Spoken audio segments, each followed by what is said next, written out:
Endoplasmic reticulum શાનું બનેલું છે? એ શું છે? તો it is made up of network of membrane forming flatten sacs, જેને આપણે એમ સિસ્ટરના પણ કહેવાય, અને એની સાથે ટિબ્યુલ્સ એન્ડ વેસિકલ્સ. આ ઇંગ્લિશમાં મેં કહી દીધું કે એ બનેલું હોય નાની નાની આમ કહેવાય કે લિપિડના બાયલેયરના મેમ્બ્રેન્સ હોય, અને એની સાથે થોડું પ્રોટીન એટેચ થયેલું હોય, એમ્બેડેડ કે ને એટલે આમ એટેચ થયેલું હોય, એનું બનેલો જાળીદાર ગુચ્છો પાઇપલાઇન જેવી ટિબ્યુલ્સ જેવી રચનાઓ. એ લિપિડ બાયલેયર મેમ્બ્રેન ખરું, જે આપણે લાસ્ટ ટાઈમ ભણ્યા ફોસ્ફોલિપિડ ટાઈપનું, અને એની સાથે પ્રોટીન. બરાબર છે. હવે આને આપણે ગુજરાતીમાં સમજીએ તો સમજો કે લિપિડ બાયલેયર અને પ્રોટીનનું બનેલું એક જાળીદાર સ્ટ્રક્ચર, બરાબર ને, જાળીદાર. એ પિક્ચરમાં દેખાશે તમને, આમ આમ આમ આમ આમ છે, બરાબર છે. તો એ જે મેમ્બ્રેન છે એ નળાકાર નાની નાની નળીઓવાળું, ઠેલીઓની સપાટીઓ જેવું ગુચ્છાવાળું એક નાનું ઝાડ જેવું આમ આમ આમ એ આડા છેદમાં બતાવે છે. એવું એક લિપિડનું ચરબીનું, હે ને, બાયલેયર પાંદડાઓ જેવું એમ એકબીજા પર મૂકેલું હોય એવું વિવિધતાપૂર્વક નળીઓ સાથે સંકળાયેલું. બરાબર. એનું પિક્ચર જોશો તો જ ખ્યાલ આવી જશે. આટલા બધા શબ્દો બોલું છું, પિક્ચર જુઓ તો ખ્યાલ આવે છે કે વિવિધ પ્રકારના પ્રોટીન્સ હોય, લિપિડ્સ હોય, આમ આમ આમ આમ એકબીજા પર લેયર ગોઠવાયેલા હોય, પછી એમાંથી નળીઓ નીકળતી હોય, એના પર બધું ચોટેલું હોય. એટલે આનાથી બનેલું છે એન્ડોપ્લાઝમિક રેટિક્યુલમ. સમજી ગયા? એન્ડોપ્લાઝમિક રેટિક્યુલમ એ છે કે જે એક થેલીઓનો જથ્થો, વેસિકલ્સનો જથ્થો, નળીઓનો જથ્થો, એક જાળ છે. અને એ જાળ છે એ અંદરની સાઈડે આપણું ન્યુક્લિયસ, એટલે કે આપણું મધ્યબિંદુ કેન્દ્રક, બોસનું કેબિન, એની બહારનું આવરણ, એટલે કે ન્યુક્લિયસ મેમ્બ્રેનની બહારનું આવરણ, ત્યાંથી તે બહાર પ્લાઝ્મા મેમ્બ્રેન, સેલ મેમ્બ્રેનને એટેચ હોય છે. એટલે અંદર જ છે એ, અને બંને સાઈડ એટેચ રહે છે. હવે ધીઝ આર એવું કહેવાય કે 3 ડાયમેન્શનલ. આમ જોવાય 3D પિક્ચરમાં પ્રેઝન્ટેશન કરીએ આપણે, બરાબર છે, કોઈ પણ વસ્તુનું, એ તો એ 3 ડાયમેન્શન આમ લેયર બાય લેયર. આપણે થેલીઓનો આમ ઢગલો મૂક્યો તો આ બાજુથી દેખાય, આ બાજુથી દેખાય, આ બાજુથી દેખાય. 3 ડાયમેન્શન એક નળીઓ ને થેલીઓનું જાળીદાર પરિમાણીય એવું એક સ્ટ્રક્ચર છે. આવું ક્યારે ખબર પડી? જ્યારે એને માઇક્રોસ્કોપમાંથી જોવામાં આવ્યું ને ત્યારે ખબર પડી કે એક એવું સ્ટ્રક્ચર છે જે પ્લાઝ્મા મેમ્બ્રેન સાથે એક છેડા થોડું જોડાયેલું છે, અને અંદરની સાઈડે ન્યુક્લિયસની અડીને જે બહારનું મેમ્બ્રેન છે એની સાથે જોડાયેલું છે, અને એ પરિવહનનું કામ કરે છે. શાનું પરિવહન કરે છે અને કેવું કામ કરે છે આગળ જોઈશું. અને આગળ છે the element of the endoplasmic reticulum may connect intermittently with the plasma membrane at one hand and other hand it's connected to outer layer, હે ને, આઉટર એટલે કે ન્યુક્લિયરનું અંદરની સાઈડનું જે છે ન્યુક્લિયર મેમ્બ્રેન, બરાબર છે. એક બાજુ પ્લાઝ્મા મેમ્બ્રેન, બીજી બાજુ ન્યુક્લિયર મેમ્બ્રેન, એની વચ્ચે આવી ગયું આપણું એન્ડોપ્લાઝમિક રેટિક્યુલમ. સમજીએ. તમે ઘણી બધી 5, 7, 10 થેલી આમ એકબીજા પર આમ મૂકી દો, પછી આમ તમે એક સાઈડથી એનું દ્રશ્ય જુઓ તો આમ આમ આમ આમ આમ આમ આમ આવું દેખાશે. એ આપણને એક સાઈડથી દેખાયું, પાછળની સાઈડે એનું સ્ટ્રક્ચર અલગ છે, સાઈડનું એનું સ્ટ્રક્ચર અલગ છે. આવું કંઈક માઇક્રોસ્કોપિક એમને જોવા મળ્યું હતું કે આવું આવું જાળીદાર એક ગુચ્છું છે, અને એ આપણને દેખાય છે. હવે એમાં પાછા 2 ટાઈપ છે, બરાબર છે. એ જાળીદાર જે ગુચ્છું દેખાયું એની ઉપર અમુક જગ્યાએ રફ સરફેસ હતી, કણિકાઓવાળી, નાની નાની ઝીણી આ ચામડી પર છે જ્યાં પિમ્પલ્સ હોય ને કેવું રફ હોય, અને જ્યાં ના હોય ત્યાં એકદમ સ્મૂથ હોય. એવું સેમ એ સ્ટ્રક્ચર દેખાય છે. ક્યાંક ક્યાંક એની ઉપર નાની નાની નાની નાની કણિકાઓ છે, એને કહેવાય રફ સપાટી. એટલે એનું નામ પડી ગયું રફ એન્ડોપ્લાઝમિક રેટિક્યુલમ. અને બીજી આપણી સ્કિન પર કોઈ જગ્યાએ કશું ના એકદમ સ્મૂથ હોય તો એનું નામ પડી ગયું સ્મૂથ સપાટી ધરાવતું, એટલે કે સ્મૂથ એન્ડોપ્લાઝમિક રેટિક્યુલમ, સપાટી ધરાવતું એન્ડોપ્લાઝમિક રેટિક્યુલમ, બરાબર છે. આ 2 એના ટાઈપ છે. હવે ટાઈપ છે તો એ ટાઈપ કેમ થયા, એનામાં કણી કેમ આવી? તો જે રફ સરફેસ એન્ડોપ્લાઝમિક રેટિક્યુલમ હોય, બરાબર છે, ઓબ્વિયસલી કે ત્યાં ક્યાંક તો કશું હશે. તો ત્યાં શું છે? તો કે ત્યાં ઓસ્મોફિલિક ગ્રેન્યુલ્સ છે, પાણીમાં પરપોટા જેવું કંઈક ગ્રેન્યુલ્સ જેવું છે, હે ને. The ribosomes lying in row, એટલે કે એની અંદર રિબોઝોમ નામનું જે ઓર્ગેનેલ આપણે વાંચવાનું છે આગળ, એ છે, ભણવાનું છે આગળ. રિબોઝોમ શું છે?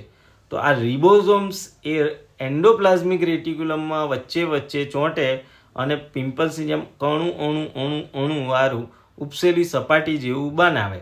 તો એને આપણે ગુજરાતીમાં એવું કહેવાય કે કણીઓવાળો ખાડા ખાબોચિયાવાળો પાર્ટ, એને ઇંગ્લિશમાં કહેવાય રફ. તો એણે એ બધું ચોંટ્યું રિબોઝોમ્સ ને બધું, એ એટલા માટે એને રફ એન્ડોપ્લાઝમિક રેટિક્યુલમ કહેવામાં આવ્યું, બરાબર છે. હવે આને આપણે રફનેસ કીધી, બરાબર, ખાબોચિયાવાળી. તો એ કેમ? એનું આખું આપણે કે એ જે ગ્રેન્યુલ્સ છે એનું બીજું નામ છે પેલેડી ગ્રેન્યુલ્સ, હે ને. અને એ હોય જ, અને એ હોય તો જ એને કહેવાય એન્ડોપ્લાઝમિક રેટિક્યુલમ બટ રફ. એટલે કહેવાય કે રફ દેખાવવાળું રાઇબોઝોમ ચોંટેલું ગ્રેન્યુલ્સવાળું એન્ડોપ્લાઝમિક રેટિક્યુલમ, બરાબર છે. આ વાત થઈ ગઈ કણકીદાર એન્ડોપ્લાઝમિક રેટિક્યુલમની જે રફ છે. કેમ છે એ પણ વાત થઈ ગઈ કે રિબોઝોમ્સ અંદર ચોંટેલા છે, બરાબર છે. હવે વાત કરીએ સ્મૂથ, જ્યાં આગળ કોઈ જગ્યાએ સ્કિન ઉપર કોઈ પિમ્પલ્સ નથી કે સપાટી પર કાંઈ નથી, તો એને કહેવાય smooth surfaced endoplasmic reticulum. This type of the endoplasmic reticulum does not possess any type of granule or any type of ribosome. આના પર એવું કહેવાય કે કોઈ પણ જાતનું કાંઈ ચોંટેલું નથી, કોઈ દાણા નથી, સપાટી પર કાંઈ કશું નથી, સપાટી એકદમ સ્મૂથ છે. તો એનું નામ આપણે આપીએ છીએ સ્મૂથ એન્ડોપ્લાઝમિક રેટિક્યુલમ. ક્લિયર? બે ટાઈપ હતા, સ્મૂથ એન્ડ રફ, અને એન્ડોપ્લાઝમિક રેટિક્યુલમ. હા, ફિનિશ? ખ્યાલ આવી ગયો? અંદરની સાઈડે ન્યુક્લિયસ હોય અને ન્યુક્લિયસની બહાર એનું મેમ્બ્રેન હોય, એને ચોંટી, અને બહારની સાઈડે પ્લાઝમા મેમ્બ્રેન હોય, અને એ પ્લાઝમા મેમ્બ્રેનના જે લેયર છે એને અંદરની સાઈડથી ચોંટે, બરાબર છે. એ રચના, એ આખી રચના, એ સિંગલ રચના જે છે, અને જે થેલીઓના સ્ટ્રક્ચર જેવી રચના છે, જે એને આપણે કહેવાય છે એન્ડોપ્લાઝમિક રેટિક્યુલમ. નામ યાદ રાખી લેજો, કેમ કે આ બહુ જ ઇમ્પોર્ટન્ટ છે, બરાબર છે. અને જે સ્મૂથ સરફેસવાળી છે, બરાબર છે, એ એકદમ એમ કહેવાય ને કે સ્મૂથલી ગોઠવેલી એકદમ. એ ક્યાં હોય? તો interstitial Leydig cell of the testis છે, એમાં હોય. In cell of the corpus luteum, એની અંદર હોય. એ શું કરે છે? હોર્મોન, સ્ટીરોઇડ હોર્મોન, આપણે એડ્રિનલ ગ્લેન્ડ ને બધું સાંભળ્યું છે, એમાં સ્ટીરોઇડ હોર્મોન, અને એ એવા કોષોમાં જોવા મળે અને હોર્મોન બનાવવાનું કામ કરે.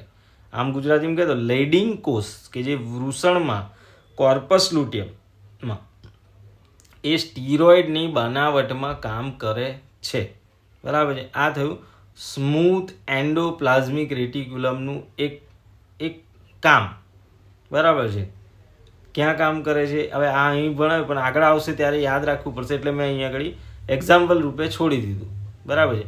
બીજું છે, બીજે ક્યાં હોય તો કે પરાઇટલ સેલ જે છે ગેસ્ટ્રિક મ્યુકોઝાના, આપણે જે પાચન રસ આવે, બરાબર છે, આપણી જે અંદર ગેસ્ટ્રિક મ્યુકોઝા એટલે પેટની અંદરની ત્વચા, જ્યાંથી હાઇડ્રોક્લોરિક એસિડનું સિક્રિશન થાય, પાચન રસનું જે સિક્રિશન થાય, એટલે એવું કહેવાય ગુજરાતીમાં પેટના આંતરિક આવરણના કોષોના સમૂહમાં સ્મૂથ એન્ડોપ્લાઝમિક રેટિક્યુલમ હોય, અને એ હાઇડ્રોક્લોરિક એસિડના સ્ત્રાવ માટે જવાબદાર છે, બરાબર છે. એટલે પહેલું આપણે જોઈ લીધું સ્ટીરોઇડ હોર્મોનને બધું વૃષણ કોથળીમાં, અને લેડિંગ સેલ નામ મેં આપ્યું છે, એ જ્યારે ભણવાનું આવશે ત્યારે. અને આ બીજું પરાઇટલ સેલ, પાચન રસ પેટના આવરણમાં, બરાબર.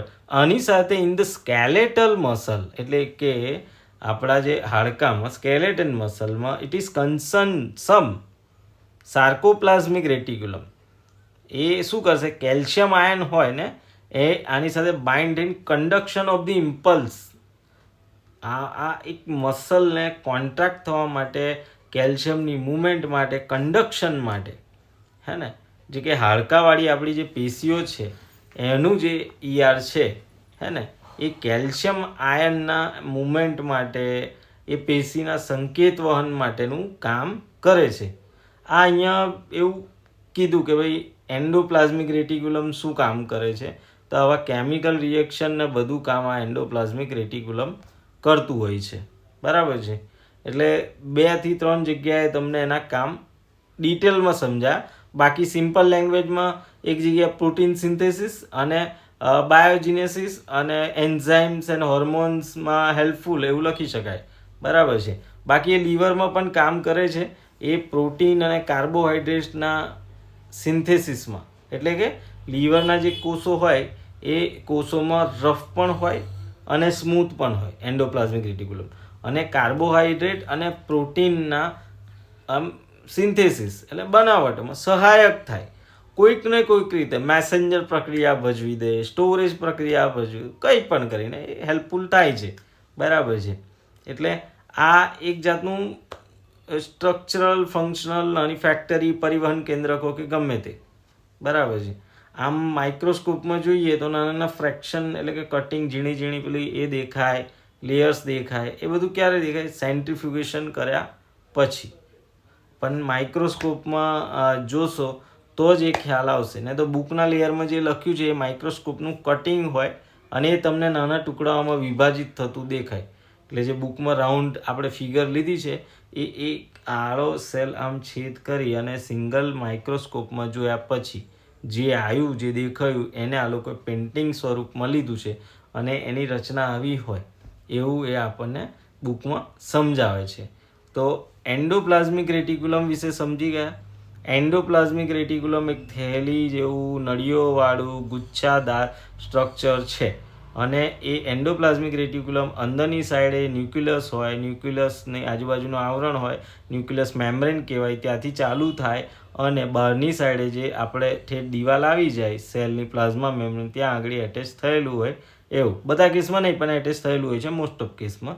અમુક જગ્યાએ એના પર રિબોઝોમ નાની કણીઓવાળો પદાર્થ ચોંટેલો હોય છે, એને ઓર્ગેનલ છે એવું કહેવાય આપણે. એ ચોંટ્યો હોય એને રફ કહેવાય, ના ચોંટ્યો હોય એને સ્મૂથ કહેવાય. હવે આનું મુખ્યત્વે રફ અને સ્મૂથના કામ શું છે એ બધા અલગ અલગ નહીં, પણ પ્રોટીન સિન્થેસિસ, લિપિડ સિન્થેસિસ, બાયોજિનેસિસ અને એની સાથે સાથે પરિવહન એટલે જે મેં કીધું એન્ઝાઇમનું, હે ને, પેટમાં જોઈએ તો HCl માટે, પાચન રસ માટેનું, હે ને, પરાઇટલ સેલ થ્રુ, અને વૃષણ કોથળીમાં પેલા કોર્પસ લ્યુટિયમ થ્રુ કહો કે લેડિંગ સેલ થકી કહો, એ સ્ટીરોઇડ હોર્મોનનું, બરાબર છે, પરિવહન કરવામાં મદદરૂપ થાય છે. આ એનું કામ છે એન્ડોપ્લાઝમિક રેટિક્યુલમ. બરાબર છે.